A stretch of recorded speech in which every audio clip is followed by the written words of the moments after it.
तू ही रे माझा मितवा या मालिकेच्या येणाऱ्या भागात प्रेक्षकांनो काय तो जबराट प्रोमो आउट झालाय. स्वतः आता राकेशचं थोबाड फोडत राकेश फरशीवरती पडलाय आणि अंजली आता इकडे अर्णव सोबत घरी जायला निघाले. पण ही घटना एका झटक्यात घडलेली नाहीये.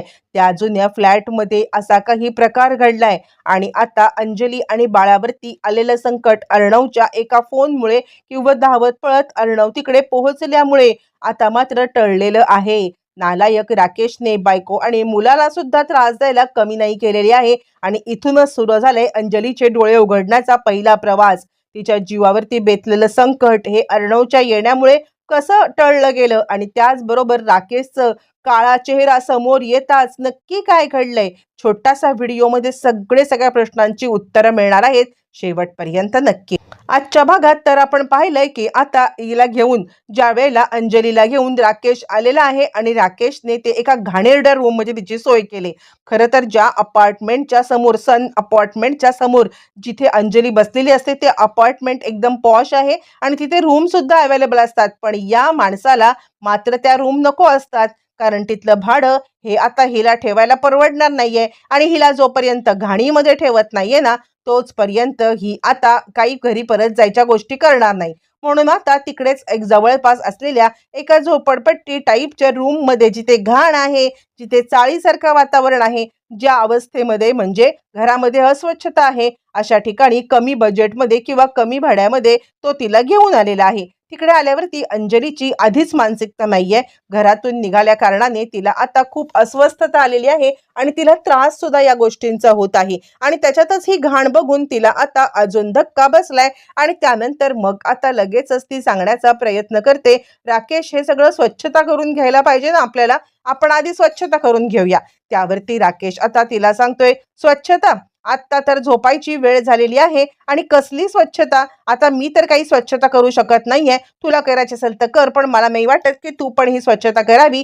जरा आता दमाने घेतलंस ना तर कदाचित झोपशील आणि बरं वाटेल, उद्या सकाळचं सकाळी बघू. असं म्हटल्यावरती ती सांगते, नाही रे राकेश, मला इथे झोप पण येणार नाहीये.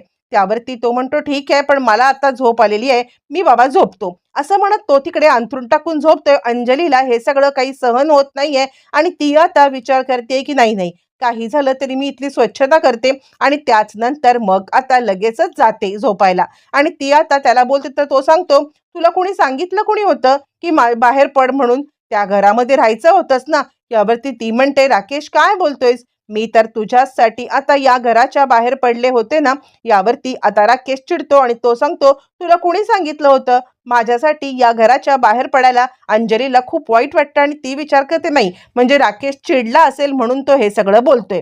राकेश झोपायला गेलाय तोपर्यंत इकडे आता मोरेंनी फोन करून सांगितलेलं आहे, ते म्हणजे आता अर्णवला की अशा अशा घाणेरड्या ठिकाणी त्यांनी आता ताईला नेलेलं आहे.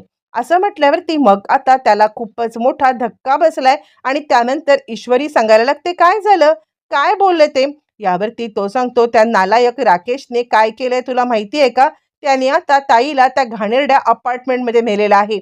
म्हणजे खरं तर ज्या ठिकाणी ते बसले होते ना, आपल्याला सात्विकने फोन केला होता बघ, तर त्या ठिकाणी पण छान अपार्टमेंट आहे, पण त्यांनी घाणेरड्या अपार्टमेंटमध्ये नेलंय आणि तिथे ताईला काही इन्फेक्शन झालं किंवा काही बाळाला झालं तर, नाही नाही, मी गप्प बसणार नाहीये, मी आत्ताच्या आत्ता त्या ठिकाणी जातोय. शिर्केंनी मला आता त्या ठिकाणचा ॲड्रेस पण पाठवलेला आहे. त्यावरती ईश्वरी म्हणते, थांबा, तुम्ही एकटे जाऊ नका, तुम्ही जर का एकटे गेलात ना तर आता तो राकेश अजून तिथे काहीतरी आगाऊगिरी करेल आणि तुम्हाला त्रास देण्याची संधी सोडणार नाहीये, म्हणून मला वाटते की मी सुद्धा तिकडे येते. असं म्हटल्यावरती दोघं जण जायला निघाले. इकडे आता दोघं जण ज्या वेळेला तिथे जायला निघालेले आहेत आणि आता तोपर्यंत इकडे अंजलीची साफसफाई काही उरकतच नाहीये आणि त्याच वेळेला राकेश मात्र उठलाय आणि काय आवाज चाललाय तुझा, मी झोपतोय ना आणि तुझा कसला आवाज चाललाय, असं म्हणत तो तिकडून निघालाय. पण निघताना निघताना त्याने मुद्दामून पायात पाय अडकवून अंजलीला पाडण्याचा प्रयत्न केलाय, जेणेकरून तिला काहीतरी दुखापत होईल, हॉस्पिटलमध्ये जाऊ, या अर्णवला समजेल आणि अर्णव तिला एकदाचा घेऊन जाईल, म्हणजे मला पण जाता येईल ना. ह्या इथे खितपत किती पडणार, त्याचा संपत्तीवरती डोळा आहे हे तर आपल्याला आधीपासून माहिती आहे आणि त्याला खर्च करायचा त्याच्याकडे फुटकी कवडी पण नाहीये आणि म्हणूनच त्याने आता विचार पण केलेला नाहीये की हिला जर का आपण पाडलं तर आपल्या बाळाला पण त्रास होणार आहे किंवा अजून काही प्रॉब्लेम होणार आहे. पण नाही, इतका नीचपणे त्याने आता पायात पाय अडकवलाय आणि नेमकं त्याच वेळेला शिर्केंनी लोकेशन पाठवल्यामुळे अर्णव तिकडे पोहोचलेला आहे. ज्या वेळेला अर्णव तिकडे पोहोचतो तो आता जोरात ओरडतो, ताई असं म्हणत तो तिला सावरतोय. ज्या वेळेला त्याने तिला सावरलंय आणि त्याच वेळेला लगेचच आता इकडे हा अर्णव समोर आलाय. काय झालं? म्हणजे इकडे राकेश समोर आलाय. काय झालं? काय झालं? अगं कशी काय पडलीस तू? त्यावरती आता अंजली सांगते, पायात पाय तुम्ही घातलात ना? त्यावरती आता इकडे अर्णव सांगायला लागतो, ताई डोळे उघड. या माणसाने काय काय केलंय त्याची लिस्ट तुला वाचली ना तर तुला पटणार पण नाही. त्यावरती आता मात्र अंजलीचे डोळे स्वतः अनुभव घेतल्यामुळे ऑलरेडी थोडेफार उघडलेत आणि तिने पाहिलंय की राकेशने साफसफाई तर नाही केली, या घाणीच्या रूममध्ये आणून ठेवलंय. बरं इतकंच नाहीये तर पायात पाय अडकवला हे तिने 100% पाहिलंय. एक बाई काही सहन करू शकते, पण आपल्या मुलावरती येणारं संकट हे मात्र ती कधीच सहन करू शकत नाही आणि त्या माणसाला ती कधीच सोडू शकत नाही आणि ते तिने पाहिलेलं आहे. आणि त्यानंतर ती आता पाहते, राकेश का केलंस? माझ्या पायामध्ये पाय का घातला?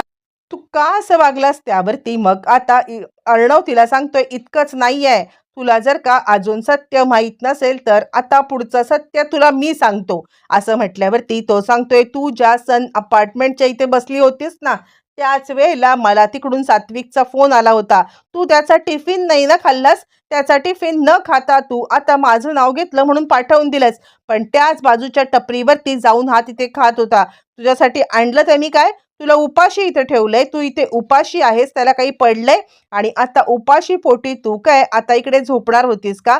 काय काय चाललंय हे सगळं? असं म्हटल्यावरती मग आता ती सांगायला लागते, राकेश यावरती मग आता राकेश म्हणतो, नाही नाही खोटं बोलते ही, ईश्वरी मोबाईलमध्ये व्हिडिओ घेऊन आले. आणि ती सांगते, काय खोटं? सात्विकने आम्हाला व्हिडिओ पाठवला होता आणि तू ज्या ठिकाणी ताई बसली होतीस ना त्या ठिकाणी सन अपार्टमेंटमध्ये आम्ही चौकशी केले आणि फ्लॅट भाड्याने सुद्धा बुक केलेला आहे तुमच्यासाठी. मुळातच तुम्हाला आता इकडे अंधेरीचा फ्लॅट नको म्हटल्यावरती भाड्यासाठी आम्ही चौकशी केली, पण त्या वेळेला त्या सन अपार्टमेंटमध्ये पॉश एरियामध्ये भाड्याचे फ्लॅट आम्ही बुक केलेत. मग ह्याला का नाही भेटले? हा अशा घाण ठिकाणी का तुला घेऊन आला? आणि मुळातच तुला आता खाण्यासाठी जर का हा या सगळ्यामध्ये असं वागतोय तर मात्र ही गोष्ट चुकीची आहे, खायला दिलेलं नाहीये आणि डायरेक्टली आता इकडे तुला आणून ठेवलं इथे.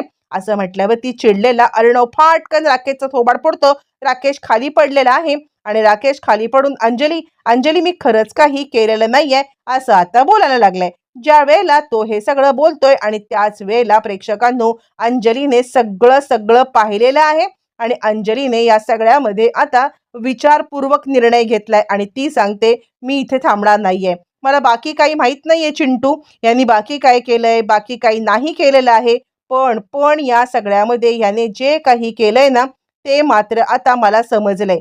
मी या सगळ्यामध्ये इथे थांबू शकत नाहीये, माझ्या बाळासाठी थांबू शकत नाहीये. त्यावरती मग आता अर्णव तिचे डोळे उघडतो आणि सांगतो, हे बघ सात्विकने पाठवलेले फोटो आणि त्यांनी केलेला आम्हाला कॉल. त्याने सांगितलं की तू ज्या वेळेला तिकडे बसली होतीस हा माणूस खातोय, याने काहीच बघितलेलं नाहीये. आणि ईश्वरी सांगते, हो ताई, आणि तुमच्यासाठी आणि बाळासाठी हे सगळं खूप धोकादायक आहे. घाणीच्या ठिकाणी राहणं, न खाणं आणि हे सगळं राकेश जिजूंनी केलंय. राकेशला आता लगेचच इकडे चिडलेली आता मात्र ही सांगायला लागते, अंजली राकेश का केलंस हे सगळं? म्हणजे तुझं काय हेतू होता? राकेश म्हणतो, अगं काही नाही, तू इथे घाणीत राहू नये ना इतकाच हेतू होता. मग त्यावरती ती सांगते, मग त्या अपार्टमेंटमध्ये का नाही घेतलंस तू?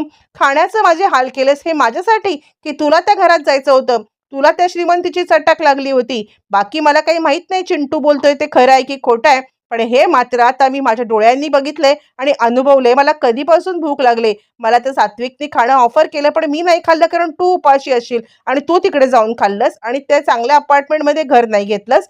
यावरती तो म्हणतो, ताई तू स्वतःला त्रास करून घेऊ नकोस, तू इथून चल, याला इथे राहू दे. असं म्हटल्यावर ती मग आता इकडे खूपच घाबरलेली आहे ती म्हणजे अंजली आणि आपल्या बाळासाठी तिने हा निर्णय घेतलेला आहे आणि ती आता तिथेच त्या राकेशला खितपत पडत ती आता सांगते, चल चिंटू मला इथून घेऊन चल, मला तुझं म्हणणं कुठेतरी पटलंय, आजच्या घडीला मी इथे राहू शकत नाहीये.